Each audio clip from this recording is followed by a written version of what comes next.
think of the evolution of mankind. Think about everything that we've been through, all the advanced technologies we've created, the automobile, the aeroplane, vaccines. It has not reached its purpose until this moment on Twitter when a tweet was issued, got home at 7, went to the gym, and now about to eat. Thanks for the update. Why does this exist? You know. Oh, hey. How's it going? You back already? You're done? Wow. Okay. If they would have tweeted that, you would already known.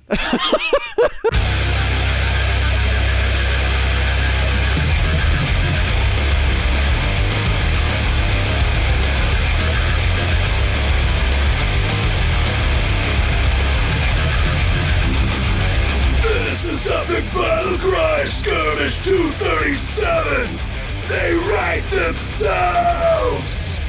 Hello and welcome to Epic Battle Cry. This is the place where we cut through the crap to bring you the real deal in the gaming industry today. I'm your host, Tony Grice, and with me, as always, is Brent Adams and Daniel Kaiser. Brent, how you doing this week, man? What's up? My procrastinators of punishment, my deferrers of destruction. How art thou? No doubt in reference to the delays we'll be speaking about sooner rather There than are later. more than one or two, aren't there? I'm almost positive this is not the first time. It's that time of year. It's that make or break time of year. Either it's going to happen or it's not by this point. This is true. Like when your game's due out and you're coming up on E3, that's when everybody starts getting a little bit nervous. So like, you know what? Let's push it back. Let's just. They're like, it'll get lost in all the other news coming up in the next couple of weeks. So let's. That's a sound strategy. It's good to hear your voice, man. DK, how about yourself? What you doing this weekend? I'm doing great, TG in 3D. As we record this podcast, my New York Rangers are just one win away from the Stanley Cup Finals for the first time since 1994. That's right, the opportunity to hoist Lord Stanley's Cup, not his jock, his cup, up above their hockey-playing heads and bearded faces. Should be theirs, hopefully, if they could close out the series against Montreal. And I'll be in LA for E3 during the week of the Stanley Cup Finals, and the Kings are also up 3-1 against the Blackhawks. So it's shaping up for an LA versus New York final, and I'm super excited if that would happen. And I'm going to storm the Staples Center and probably get shot. Or try not get to arrested. Get shot, Yeah, do your best. Now, listen, when you say you're New York Rangers, does that mean that you own the team? I don't. So you're a racist, is what I was you're going to say, saying. as racist as you are, I didn't think you could own a professional That's right. I team. thought the NHL had higher standards. I own them in my heart, and now That a big sounds like piece of something my that's heart. like, I love you in my heart.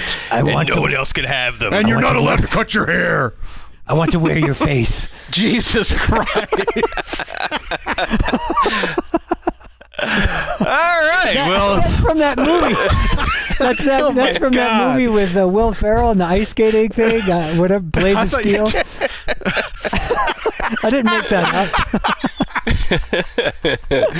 All right, well, with that, let's go ahead and run through the gauntlet. Jesus, let's just run. Gauntlet.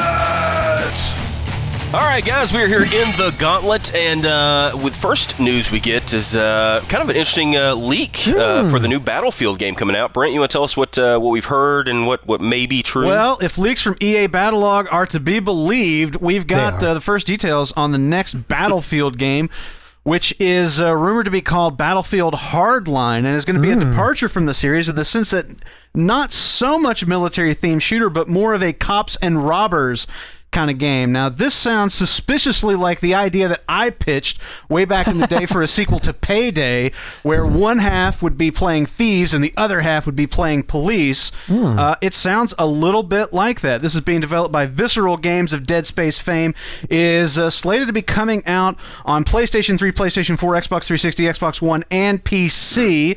There's some artwork, there's some logos discovered on EA's server. There's all kinds of little bits of information that point to this being a real game. And, we're just going to have to wait for E3 and see if this is one of the titles that EA is going to drop on us during their press conference. So what do you guys think as far as just accepting for right now that we cannot know this until it's confirmed, but let's just assume for the sake of this conversation that this is going to be a new Battlefield game. Not necessarily a Battlefield 5 or anything, but a new Battlefield game. Maybe this is what they're gonna do during the off years, since the whole Medal of Honor thing didn't quite work out for them.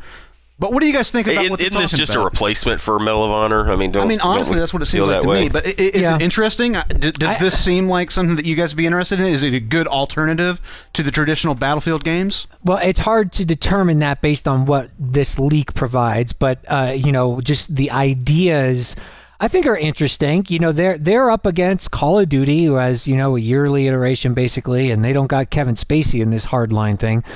So, if for them, who could they get? I don't know. Ron Jeremy. Hey, now that's a game I'd play. Yeah, but okay. Not really sure why you're that excited about that game, but okay. Don't judge me.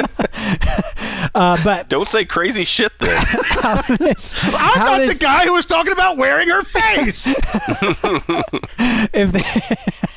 If this fits into the Battlefield universe in a way that makes sense, I think it'd be interesting to tap other EA studios to develop Battlefield games that might be outside of the traditional first-person shooter and whatnot. So it's how they present it, it's how it fits within the game universe. Obviously, Visceral is really talented, and we'll see what they could cook up here. But this is just one of those things where you have to see more of the thing in action or get a better idea of what the experience is going to offer to differentiate itself from other things, as opposed to just being a game that slaps on the Battlefield name, which is a big brand, obviously. But hopefully, I think they're trying to expand maybe the Battlefield brand beyond just first-person shooters, obviously.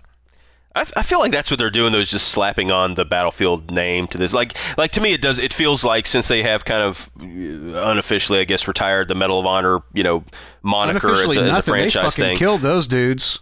This was, like Warfighter being the last one that kind of came out like that, felt like sort of an offshoot, like, the other military fighter from EA. Yeah.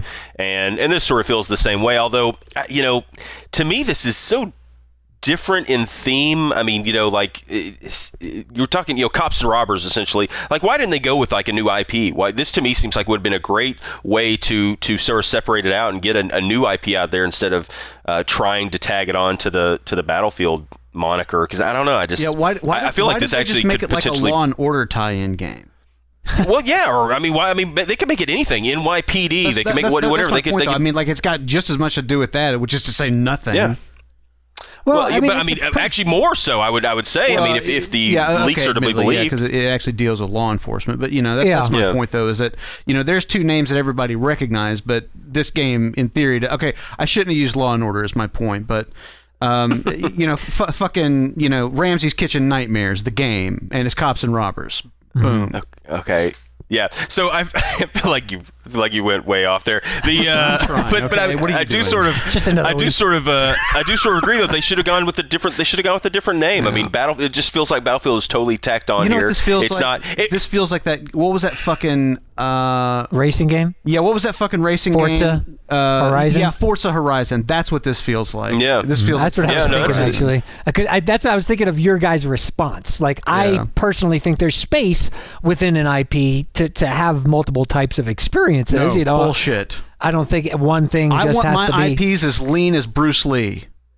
Well, I don't know. I mean, does it not get a little boring though when you just have like eight different Battlefield fucking games floating out there? Or to me, it sort of seems like why? Yeah, sure, but I mean, I think games like Halo Wars and RTS based in the Halo universe, I thought that was fun. Like, I like stuff like that. I don't think that it always just has to stay as the one thing constantly. If there's a good idea, and it's something that makes sense, which is what I was saying, then go for it. Admittedly, but you're talking about in the world of that. Like, to me, this is sort of that game lends itself more to a mythology than Forza does. Yeah, I mean, this is like I wouldn't. This is not the criticism of like, should there be Star Wars games and you have Star Wars in front of something, because Star Wars is a big enough franchise. There could be lots of different types of games with it. Battlefield, though, is Battlefield. Battlefield has always been this kind of one thing, and to just sort of slap its name on another game that, frankly, I don't really see. But the games have been very different. I mean, from different.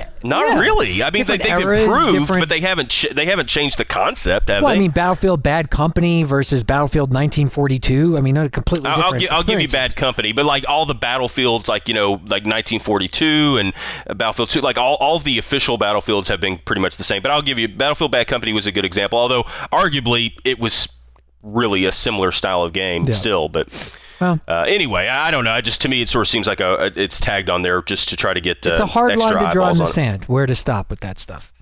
Jesus. All right.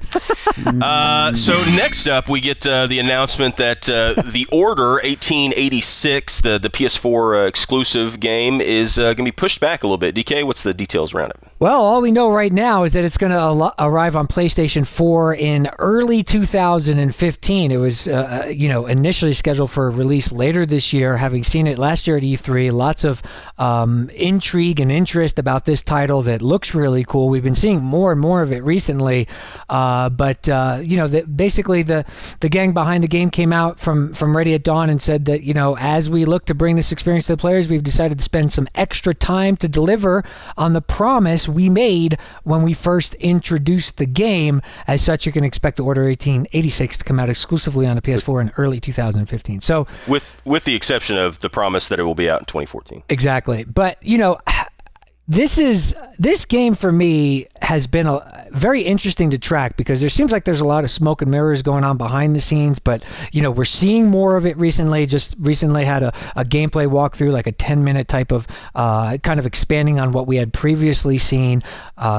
These QuickTime events are integrated. Their philosophy on it is that, well, we didn't want to completely take people out, so we're going to keep them engaged through the QuickTime events, and then you're going into battle, and they've got these pretty interesting characters and what I think looks like a beautiful world to kind of play around in. But there's something about this project so far that I'm just like, there is something a little off about it. I'll give you. Like not like I don't think it's going to come out, but like I feel like it was nowhere near a concept when they just put out like the demo, and they sort of have it just kind of scrounge to make it, put it together ever since. I don't know if that's it. Yeah, I mean, that might be it. Like, I don't know how much is there, you know what I'm saying? And I'm looking forward to it, but we've seen the same kind of stuff, and I'm also hoping that it just doesn't end up being completely different than what we're expecting. I mean, it's a third-person shooter. We know that.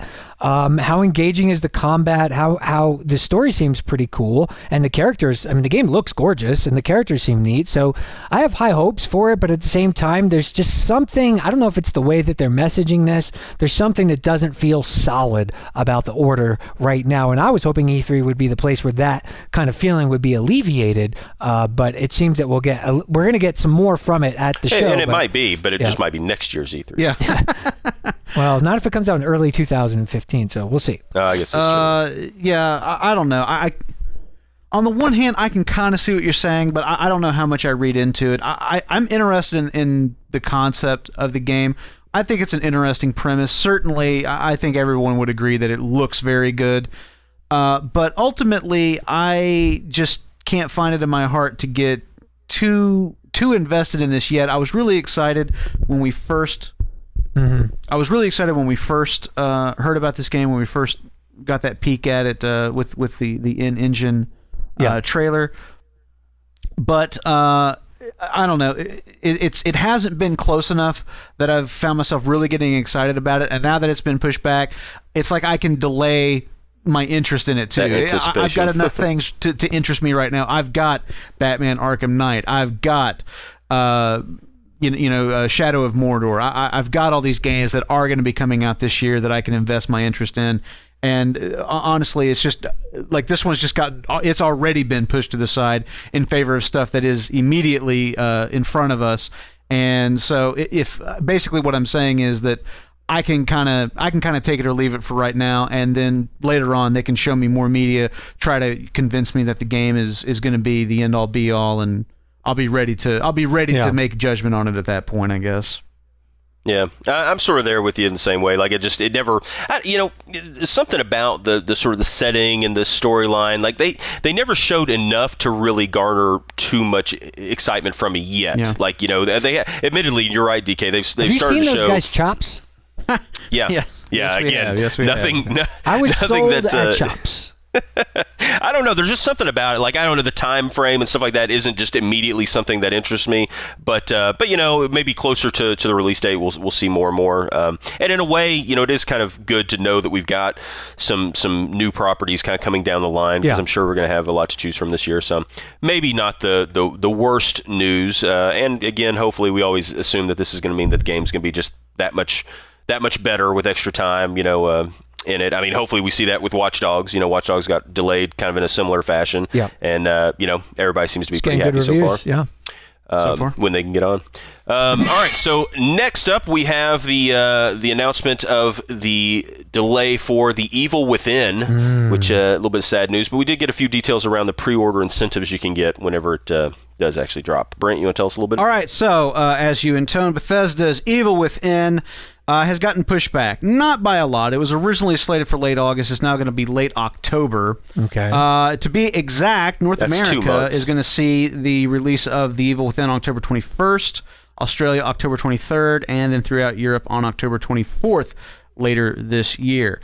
And the official reason is, as you can well expect, Shinji Mikami and the team at Tango Gameworks have asked for additional time to further balance and refine the game in order to deliver the, wait for it, polished, terrifying, pure survival horror experience they set out to create.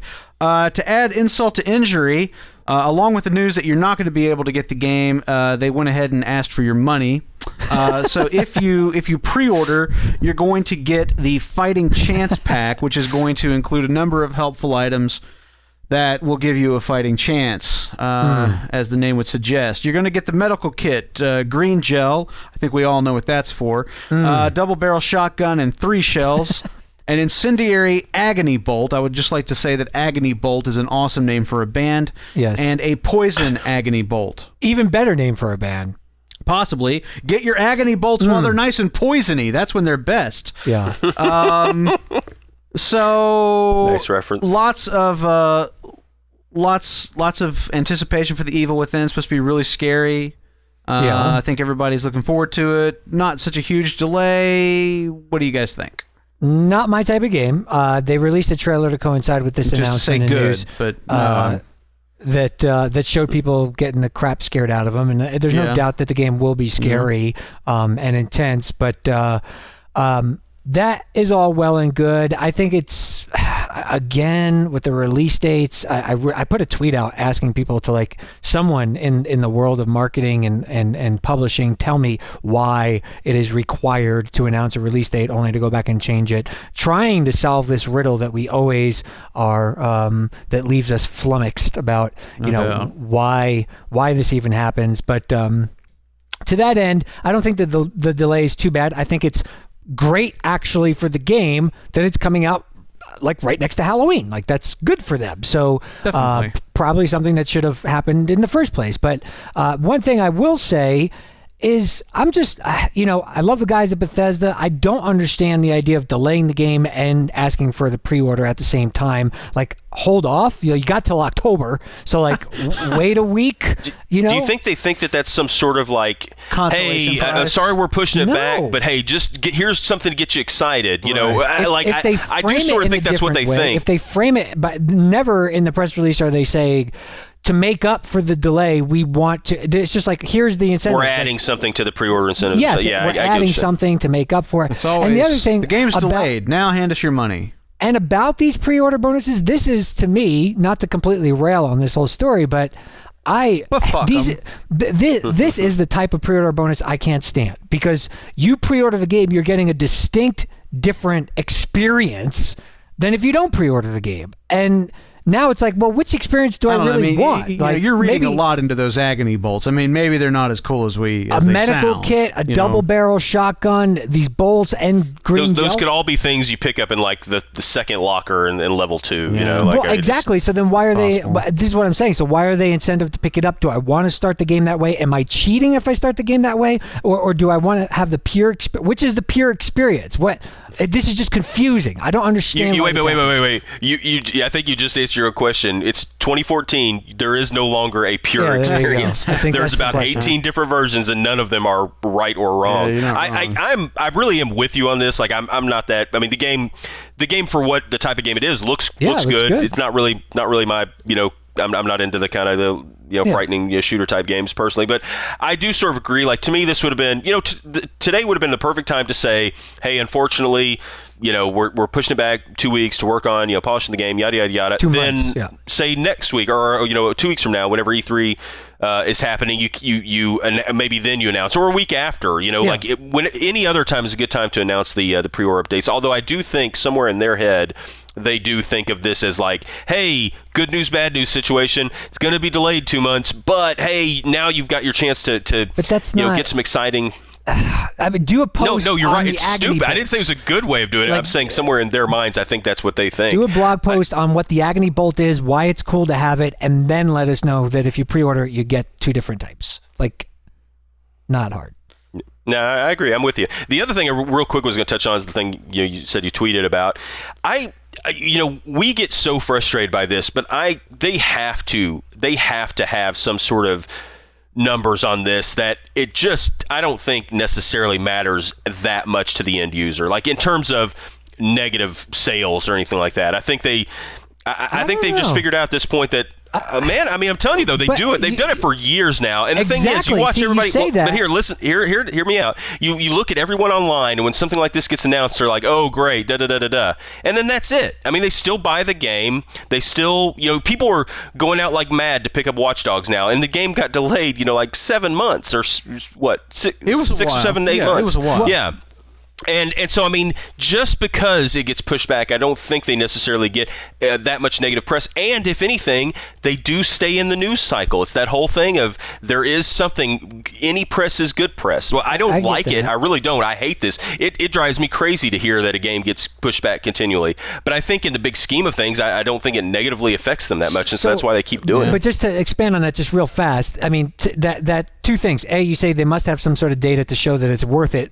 I kind of agree, but I'm saying also that it doesn't hurt them, is what I'm saying. In the last console generation, there have been maybe 5% of games who haven't announced a release date, and you see what I'm saying? Like, most everyone comes out and just announces a release date. So the impact of not announcing a release date has not been as measurable as the impact of delays. So, and the other thing is, I guess I'm saying, like, they might think they're going to sell X million copies of a game, and they looked at games that came out on date and games that got delayed, and they still hit their mark. Right. I think they see it as like, hey, not that big a deal, because Right. we're still selling as many copies as we expected to of X franchise. That's the sort of numbers I'm talking about. all right, well, I mean, but then it also means that they are scheming intentionally to stay in the news by falsely announcing release dates, or I don't think they falsely. I just don't think that they think that they're that negatively affected by it. I think they just. I really don't. I would say with rare exception, they just don't. With rare exception, I doubt that they just intentionally say, look, there's no fucking way this game's coming out this year, but we're going to say it is. I'd say there are a few times that happens. I'd say especially like the order seems like something where that would have happened. Yeah. I think the order was like because they want to sell. We need PS4, something for PS4. We need some. Right. We need some material. Get us a demo and then give us a date when you think it's going to be out. And they're like, I guess we can have it done by the end of next year. Oh no, yeah. So but anyway, on the other side of this though, it does seem like this year we have seen a noticeably larger number of games saying, you know what, here's our game and we're coming out like in 4 weeks, or we're coming out in 6 months. That has seemed to be more prominent, that we see games just announced like right before they come out. It seems like it's getting, over the last year or so, it seems like it's been more. It's a better trend, more prevalent. I agree. That's something we could stand to see continue. Yeah. All right. Last but not least, we did get an announcement of a new game as well, and that is the new Batman 3 Lego game. DK, you want to kind of tell us what all's going to be going on in it? Gotham's great, TG, in 3D. We all know that. But what's beyond Gotham? You're going to find out Metropolis. In Lego Batman 3 Beyond Gotham, where you get to go to space. That's right. They just announced this title. It's a new entry in the Lego series, Lego Batman 3. You're going to experience 150 unique characters from the DC comic universe. You'll get new gadgets and abilities, of course, locations such as the Hall of Justice, the Batcave, Justice League Watchtower, and even access to Batman's training module, so you can take part in a variety of challenges, battles, and races. So the content is going to vary across the different platforms, apparently. That's what it said in the trailer. But it's coming out for everything known to man, pretty much. So Xbox 360, Xbox One, PS3, It's even coming PS4, out for your old Vita, Tiger Electronic handheld. Wii U, Nintendo 3DS, Nintendo Wii U, I already said that, and PC. So what do you guys think? I mean, the trailer didn't really show much. It was just kind of a little funny cinematic to reiterate the tone of the Lego games. But does this make sense to you? Are you looking forward to it? Sure. Lego Batman 2's reputed to be one of the best games that they've done. Lego Marvel Superheroes is pretty solid. So, and they don't really need to do a lot with the trailer. At this point, I think everybody pretty much knows the Lego game formula. Is there a bigger cash cow in the industry than Lego games right now? As far as single thing, I mean, nothing's bigger than Call of Duty, right? Yeah, but the one thing I was going to ask, because I know, Brent, I know you're a pretty big fan of the Lego series as a whole. I'm sure there's certain ones. I mean, but I haven't played all of them. I'm not claiming to be some expert here, but. No, I know, but it is kind of funny to me that the Lego games are one of those that don't seem to get hit with the same stick that a lot of people hit. Like, there's a Call of Duty game every year. Well, there's a fucking Lego game every year too. Even though they're the different franchises and whatnot, it's very similar gameplay. It looks like to me every year. Like I don't know. I've never been quite into the Lego games. Yeah, it's different franchises, and they vary the gameplay enough. They manage to innovate enough usually. Within the games that I don't know, I think that you're right. I think that it's a fair point. There probably is less different than there is alike between them, but as somebody who's when I watch Let's Plays of them, it looks like you're still running around picking up little Lego pieces constantly. But I mean, the gameplay is really about the puzzles. It's about the collectibles. It's about just the challenges of figuring out the puzzles to get your way through the level and everything. Yeah, I mean, that's the stuff that really makes it fun. And so to sort of say all puzzle games are relatively similar. It's like, well, yeah, that's true. They all involve puzzles, but it is the individual things that make the puzzles unique that that really contribute to the gameplay. And then the kind of the layer on top of that adds the enjoyment is the fact that you're playing with these characters that you love from the Star Wars series, and you get to see them in a different light. You get to see a different experience with the things you know. Yeah, but you get lighthearted and fun and everything. You get 3 or 4 of every franchise. I mean, we're at 3 for Batman. We're at how many? I guess there was 3 for the Lords of the Rings. There was a Hobbit one. There was it seems like they. I don't know, people criticize something like Call of Duty, which comes out every year and makes, small changes to the gameplay. The core gameplay stays the same, but they constantly beat it up over, it's just the same game every year. And I don't know, it's kind of interesting to me that I don't know, the Lego games seem to be every bit as bad about that, but don't ever get criticized. Kind of goes back to the Battlefield thing, right? I mean, they're applying a formula to these different IPs. Whereas, Battlefield, it's like you want that same experience and you don't want it applied. So, I mean, I think the formula that Brent described is such a good one that it just makes sense, to have all these different things. If nothing, I expect them to expand. I mean, they already have the Harry Potter, they already got Lord of the Rings, they already got Batman, they got Marvel, they got all this stuff. I don't know what's next, Laverne and Shirley? Hopefully not. I wouldn't be surprised, though.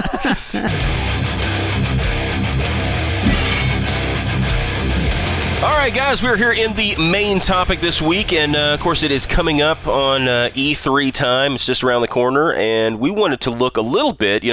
There's always the big hype is around the big 3, Microsoft, Sony, Nintendo, and sort of what they're bringing. But, a lot of times, just as importantly, if not more so, is the third parties. The guys like Activision and EA, Ubisoft, these guys who really bring a lot of these multi-platform titles that really kind of make up a huge part of the market. And we want to talk a little bit about that this week, about what we kind of expect to come with E3. So, DK, you want to take us down some of the things that we're possibly looking forward to or what we hope to maybe see? Yeah, I mean, here we are a couple weeks out. As you've mentioned, we have had the discussions on this show about Microsoft, Sony, and Nintendo and what they need to do at E3. But just as important, especially for people who have picked up or are planning to pick up a next-gen or current-gen now console, an Xbox One or PlayStation 4, is what the companies like EA, Activision, and Ubisoft will be bringing to the table to get us excited about their IPs and also introduce us to some new stuff that will only be possible on these next-gen platforms. So I think that's where we want to kind of discuss, looking at Activision, EA, Ubisoft. Of course, you've got, Destiny, Call of Duty, The Division, Far Cry, these Star Wars games. Let's start with Activision. They're going to have their press event. We know Call of Duty Advanced Warfare is going to be there. We know Destiny's going to have a big presence. They'll probably spend some time with Skylanders as well. Of those things, what do you think needs to be the most prominent for them? And are you expecting any big surprises? Brent, what say you? I got to say Destiny, just for my own interest, Destiny's the thing that they really need to play it for me. And in my opinion, Call of Duty is almost a known quantity. I mean, they know they're going to sell a metric fuck ton of those. Like we were kind of talking about with the Lego games. Everybody understands what Call of Duty is. They all know the formula. They're expecting to get an update. Will Kevin Spacey be on stage talking about how this is the new... That's probably a good chance. Yeah, I think it's entirely possible. Yeah, I mean, he's doing E-Trade commercials. I don't think that, he hasn't got any shame in terms of selling himself, I don't think. But everybody kind of knows what Call of Duty is. They're going to want to see, the new roster, the new features, the new maps, etc. But it's really just more kind of confirming what everybody knows is going to be there. Yeah. Destiny is a slightly different animal in that I think that there's a lot of people that are still waiting for them to really clearly define what Destiny is going to be, what Destiny is going to look like as a game, at least over the course of, let's say the next year. And since Destiny is going to be this long-term ongoing thing, that's subject to change and evolve, sure. But I think that there's an element of clarification with Destiny that they have the opportunity to really message their vision for the game, where the game is going to be at launch, where the game is going to be a year after that, and then 3 and 5 and 10 years later. Really try to give us the vision for that, because based on everything that we've seen about it so far, it looks solid, but I find myself a bit underwhelmed. And if they're expecting to engender 10 plus years of interest from me in this game, I'm looking for something more than I've seen right now. So certainly E3 is going to be the opportunity when they've got the stage, when they've got the eyes of the world and of the gaming industry on them to do that. And as far as Skylanders go, I'm completely checked out from that, so I have no opinion one way or the other. TG, you've been down on Destiny. Are you open to being won over here at E3? And are you hoping for the same thing? The only thing I've been down on Destiny about, because I haven't been down on really anything related to Destiny except for like the story. Like what are we doing? What's the point? What's the goal? What are we working towards? Again, kind of like what Brent said. I really do agree that this is the time they need to sort of. This is the last E3 before the game comes out. I think everything we've seen up to this point was kind of like, look, it's a beautiful game. It's gonna play very well. It's coming from a team that you know and love. But I really agree with that whole, like, if they're genuinely planning on getting 10 years out of this game, there's got to be sort of. There's a certain something I think it's missing that we haven't seen yet, like a certain interest level that I'll be honest, like I don't have a lot of interest in playing it right now, just because like, to me right now it just looks like you're just dropped down in a world and just going to wander around, like akin to playing something like WoW, which I have no interest in playing. And so there's got to be something like I'm hoping what we'll see at E3 with it is, I really do think that it's a good chance to maybe show a bunch of people playing, not like 2 or 3, but like 8 people, 16 people, something like that, playing on stage. Like maybe not like on stage seeing all of them, but like seeing one guy play on stage in a world with like 16 other people, kind of in a one battle. I would like to see how things like that, play out. What I think that would kind of get the energy level raised up for it. Yeah. I do agree that it's sort of the biggest one for Activision. I think Activision really. I don't think there's any question, because Brent, again, was exactly right on the Call of Duty piece. Like, people know it's a known quantity. People know what to expect. It's more just like, okay, cool. Exactly. Yeah, give me some insight as to what might be new. Are we getting are we getting dogs this time? Because that was like the one of the big things last the one of the last goes around with the ghosts. So it's just one of those things where it kind of makes you wonder, like, kittens. Are we gonna have kittens this time? Yeah. But I don't know. To me, that's sort of the thing that they need to focus on is Destiny. In terms of other things, I would actually like to see them sort of talk about maybe some new IPs. Like I really think we're basically a year now into the new consoles, because I mean this is a year from the announcement of them at E3. So this is the time where I think we could maybe start to see some sort of new concepts coming from them.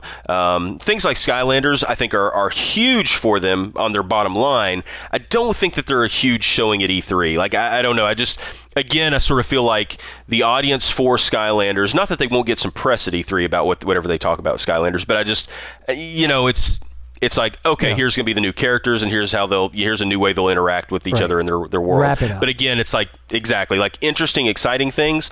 I think that they're possibly it worries me a little bit that they need to have something new that we haven't already heard about. I mean, everything that we're talking about so far, we already know about. Matter of fact, we've even seen footage from.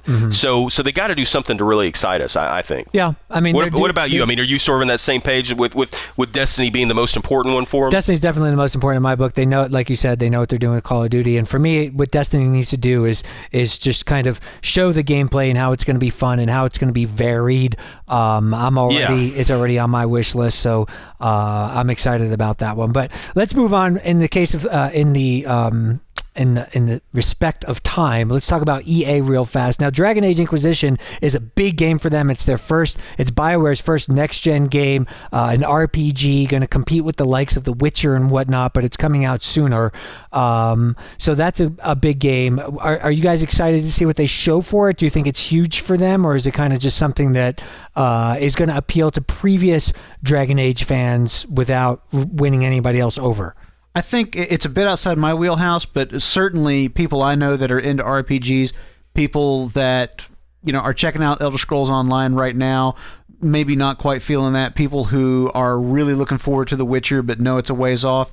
Yeah, I definitely think that there's an opportunity here for Dragon Age Inquisition to really impress those kinds of people and get them on board with this game. Whether it's a holdover to The Witcher 3 or whether it's something to get them out of Elder Scrolls Online, whatever it may be. But definitely there's people in my circle of friends that are really, really looking for this game specifically at EA's press conference. So to me, it's another one of those kind of opportunity moments for them to convince people that that this is going to be a real return to form, to the best that Dragon Age has had to offer. Yeah, Dragon Age just never felt to me quite as large of a franchise as some of the others you mentioned. Like, if anything, people would just play this, in my opinion, as a holdover for The Witcher 3 or Elder Scrolls Online, something like that. I don't know. I know DK, I know you're a big fan of the franchise. So, I mean, is there anything that you're seeing from this game that makes you think like, okay, this is next gen. This is something that I would have loved to have seen in previous games, but maybe they just couldn't do till now. On the environments and interactive elements of the environments, which in RPG plays a big role, and that was one of the major criticisms of Dragon Age 2 was the lack of diversity in the environments. I didn't mind Dragon Age 2, as I've said on the show, nearly as much as a lot of people have. Dragon Age 1 was kind of, the first effort. So I think this is a big game for EA to kind of really see where they stand in the very popular role-playing market, and this is their flagship franchise in that right now. So we'll see what happens. They also have, if it was really amazing, I could see it being a breakout thing, like because I think it has always been sort of that teetering. It's like a AA game. Yeah. It's not AAA. I think a lot of people think it's quality, but this could be a time for them to really break out. Maybe. Yeah, and especially in that fantasy thing. Mass Effect is in the works. I doubt we'll see anything from Mass Effect this year at E3. Oh, that's good. Maybe some sort of teaser. A teaser at least would be nice. Probably not. Probably nothing. You think? No, I think that they could do something along the lines of like that Star Wars Battlefront teaser that we got last year. I could see something like that coming from Mass Effect. That would be great. Now, one of the big things, and we have to get to this, they have 6 new projects that we need to talk about real fast, if there's any guesses. I mean, it appears that the Battlefield Hardline is going to be one of those, but they did say that there's going to be 6 new things revealed at E3. Will Star Wars be one of them? Exactly, in tandem with the idea that Star Wars is obviously in line now with EA.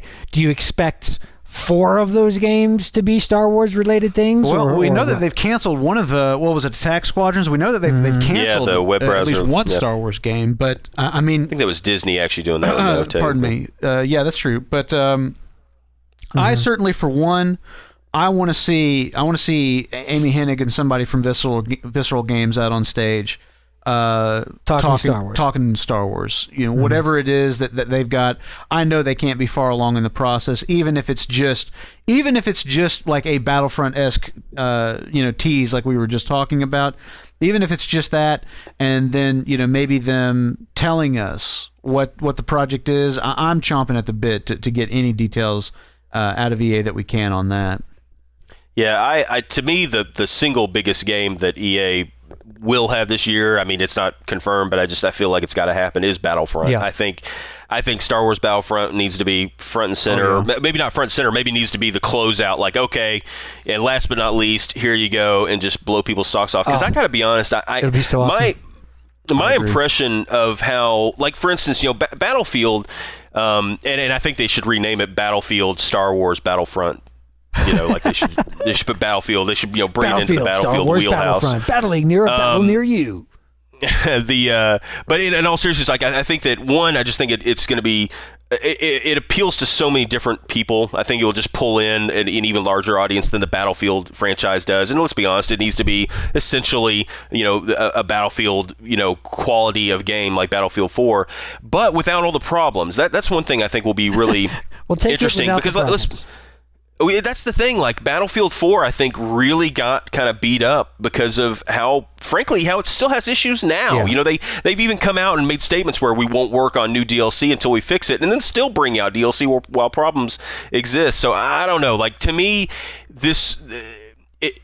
It's a little bit trepidatious for them. Like, they need to come out with a really good showing for it. Like, show some footage. Maybe not even necessarily show like on like somebody playing it live right there, but just like gameplay, from the game.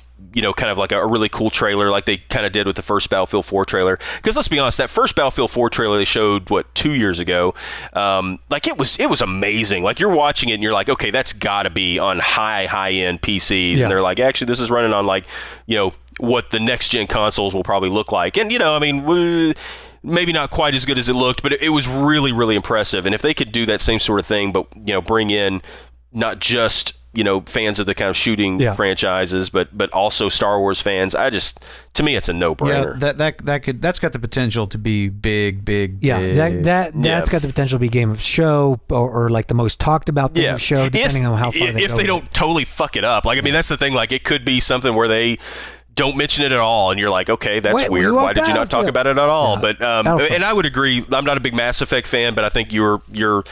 I kind of was joking. I think they probably will show something. I think it will probably be in that sort of like what Brent was saying, that kind of like just a little teaser to kind of get your mouth watering for it. All right. Your mouth watering for it. Last but not least, Ubisoft has quite a few games on the table that we know about, and hopefully a few surprises as well. They've had a big year, again, launching Watch Dogs. They've had some big games, some sleeper hits, across the board. I think they've been doing a pretty good job in this last year of diversifying their content portfolio. And now they've got, obviously, the Assassin's Creed games. The Division got delayed, but it should have a pretty good presence at E3, and hopefully something to continually entice us about what it's about. Then you've got Far Cry 4, which is recently announced and coming in November, so I expect a full demo of that during the presentation. And then The Crew as well, that kind of the racing game that is kind of the social racer. What do you guys think of their lineup, and are there any surprises in addition to those four kind of things that you would expect? I don't know what I might be expecting in the way of surprises. There's nothing off the top of my head I'm thinking of that I'm really looking for from them. As far as what we've discussed right here, the biggest thing that I want to see is The Division. I right or wrong, I feel some sense of entitlement. It's like, okay, you delayed the game, but that means you got to do like double the time at E3, and you got to work even harder to get me excited, since I have to wait even longer to play the game. That kind of thing. That's kind of how I feel about The Division. I'm really, really excited about it. I think that everything we've seen so far has shown great promise, and so I'm really, really eager for them to expound more on that, and to give us just an even deeper look into how they see that game playing. So that is the top of the heap for me from Ubisoft right now. I'm the same boat. Like, I want to see the Division more than anything, although I do think that they will. I actually think they might go the opposite direction. I think they'll sort of downplay it just a little. Like, I think we definitely will see, a new video or something like that from the game, kind of showing some new things they're working on. But I don't expect them to make it huge news, because I think if anything it just sort of rubs salt in the wounds that we're not going to have it this year. The crew, I think it looks kind of interesting. I think we'll see some stuff from that. To me though, the one thing with Ubisoft that's always been a little bit, they're one of they're sort of big franchises like the Assassin's Creeds and Far Cry and some of those games. Like, I feel like they're sort of so. They just change a little bit year by year, much more akin to like a Call of Duty or something, where it's really hard for me to get super excited, like just blown away by one of them, because I feel like the changes year to year are sort of slight. Black Flag probably was the biggest one though, where they had a pretty big amount of gameplay added to it, different from the rest of the game. But I don't know, it'll be sort of interesting to see those. Again, the one thing looking at all of these, like just real quickly to look at all the lineup of all these, is I really want to see some new stuff. Like, I think we are kind of, in some cases, like 6 and 7 years into some of these franchises, and like in the old day, like a franchise, sometimes lasted more than one console cycle, but a lot of times they kind of faded out and new ones came in to sort of take their place for the next gen. I really am wanting to see some new IPs, some new franchises. Not to say that they have to be completely, wildly different games, but I mean, maybe you have, like, maybe you take the Assassin's Creed engine and do a completely new franchise with it and not feel the need to tack on the Assassin's Creed moniker to it, like they're doing with Battlefield, Like, I think that's possible to make a really cool new game and have it be a new breakout thing for them, and not necessarily have to tie it to something that's a known quantity. Right, and you never know, right? I mean, because let's not forget, just when they first showed Watch Dogs, nobody even knew what the hell they were looking at, like, the entire time, which was really cool. So this is the stage to do that. Hopefully we'll see it from them. That's why it had such impact, though, too. Think about it, because it was a completely, truly unknown thing. I'll just say real fast, Far Cry 4 is going to come down to what they show from it. The game is undoubtedly filled with set-piece moments. They'll probably show something up in the mountains, snowy, and elephants involved. So we'll see how that game does. Will depend how it does in E3. I mean, will depend on what they show specifically. The crew, I think, is actually an opportunity for them to innovate within the racing genre. The team working on that is really dedicated. Now that Drive Club is out of the way, and that's not going to happen. So I mean, they got plenty of room to move there. They got room, but Julian Garrity and those guys, a great team. I'm really hoping that they wow us with something cool that excites not only racing fans but people who, like you, Tony, saying are looking for something different. The Division too far out to tell. Probably they'll make it look cool, but I don't know if it's going to be a make or break. The thing I am looking forward to, though, the reaction from Assassin's Creed fans, because I'm very interested in that. Are they going to be like, okay, well, is this when Assassin's Creed kind of jumps the shark, or is it going to maintain the same amount of momentum, or is it going to be just like, yeah, it's cool, but like, whatever. So I'm not a huge Assassin's Creed fan. I'm interested in seeing the reaction to whatever they show at the Ubisoft press conference, just as as somebody who loves the industry, if it can maintain that momentum.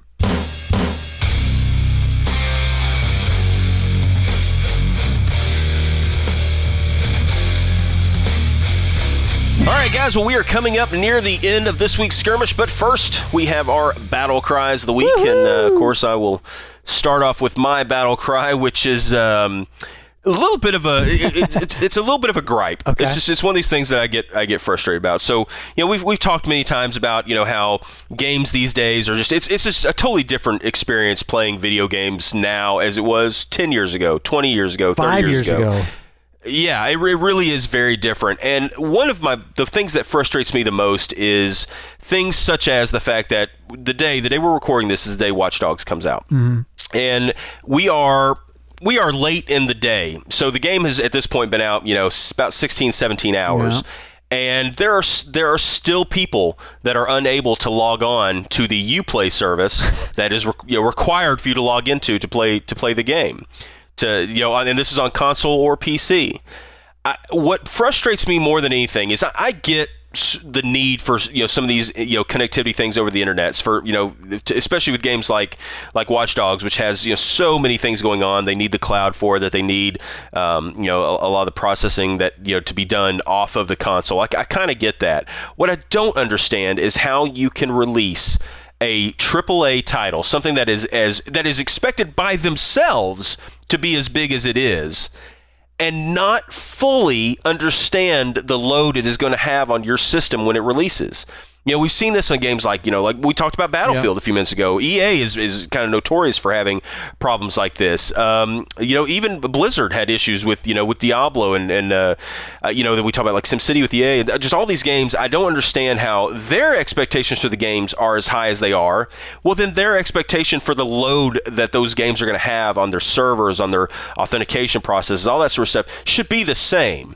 And if that means they need to rent additional hardware, because let's be honest, you can rent server space now. Microsoft has a setup where, it'll kind of open up more servers to whatever needs it. So if a game needs more, it has the ability to flex out like that. These games should have that. Mm-hmm. And it should be much more not a, well, I hope you get to play that new game that you took a day off work from to play today, maybe by 8 o'clock that night when it came out at midnight the night before. That to me is something they really need to work on, because we're not even just talking about do you like DLC? Do you like the way that they add content in later? We're talking about, can you play the game you just paid for?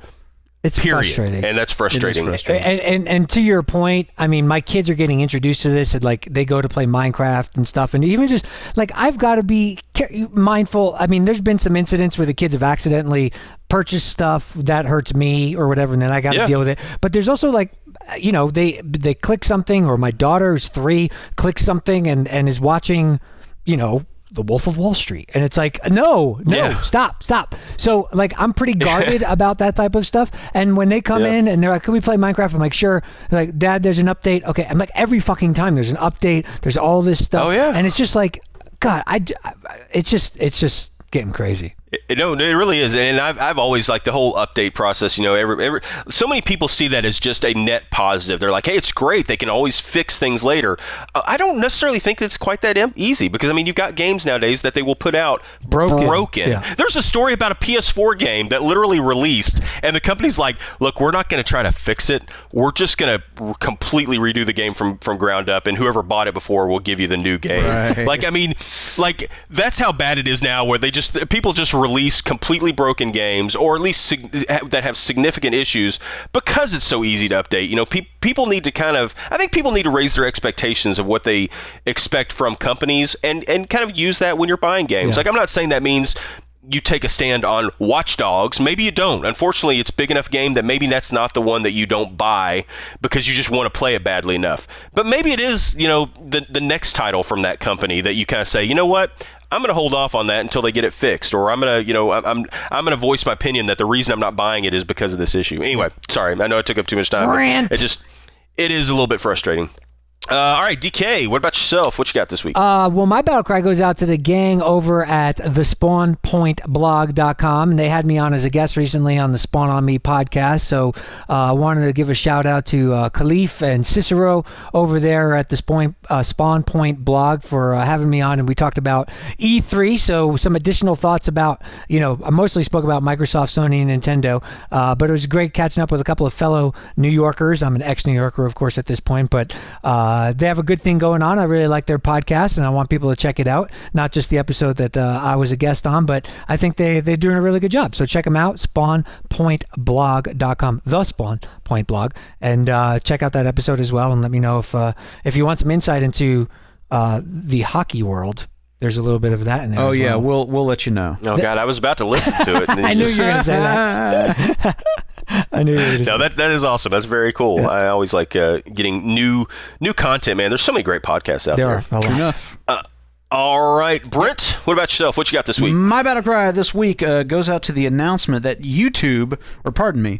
goes out to the announcement that Nintendo is planning to create a revenue-splitting affiliate program for YouTube content creators doing Let's Play of Nintendo games. And if you follow this at all, you know that Nintendo has been pretty dogged, actually, about sending out copyright infringement notices on YouTube. They really have not been cool with people using gameplay from their games on their YouTube channels. But they've heard the outcry, apparently, and they've compromised on it. So now they're going to set up this program, and the details of that are I guess to come. Yeah, I guess up in the air still just a little bit.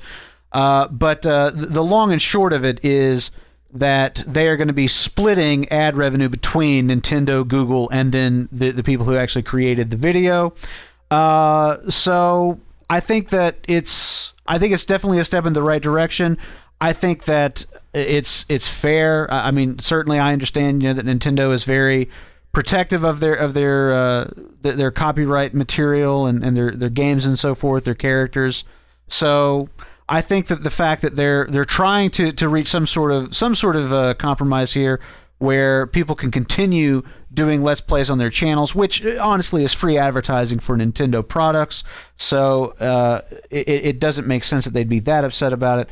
I think that this is a worthwhile thing. How this will play out in light of the whole rumor that YouTube is right on the cusp of buying Twitch for $1 billion kind of remains to be seen. But anyway, This is just an interesting little footnote in that ongoing story.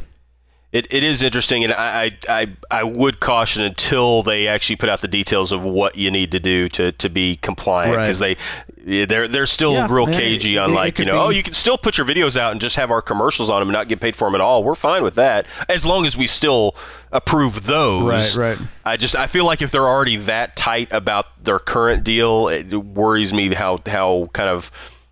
If you say one negative thing about the game, nope, you're out of the content deal. I don't know. You're not entirely wrong. It is some amount of hope, though. I will give you that. All right, DK, I believe you have our member battle cry this week. Do you want to read it for us? Sure. I do. It comes from Lance Latham, and it's in regards to our Halo 5 conversation that we had on last week's episode of EBC. And it goes a little something like this. While I'm sure 343 can revitalize the Halo franchise with something new and innovative, I just don't want to see yet another game and another... Wait! What am I talking about? Why not revolutionize the series with something familiar, yet amazing? Look at Rocksteady and their handling of Batman, a property that had countless shitty games before it. If done well, it can satisfy diehard fans of the series and maybe even tickle the fancy of some newcomers. Sure, some brand spanking new IP would be great, but I think 343 proved themselves with Halo 4, and now will bring their AAA game to the table. Disclaimer, I'm not a Halo fan. So what do you guys think? I mean, we talked a lot about new IPs on this episode, but really, if it ain't broke, don't fix it, is kind of what Lance is saying. Lance, you so crazy. It's always that line, it's always walking that. And he is kind of saying maybe change it up. I mean, he's just sort of saying don't. It's that whole I'm sorry, and I kind of cut Brent off that whole thing. If you just got to find that line, right? Yeah, the hard line. Come on. Oh, God. I'm sorry, the puns, they just write themselves. No, I can't help it. I promise you. No, they don't. You write them. You are the one writing them. I don't write them. My mind writes them. They just happen. Maybe I just shouldn't say them. Yeah. What?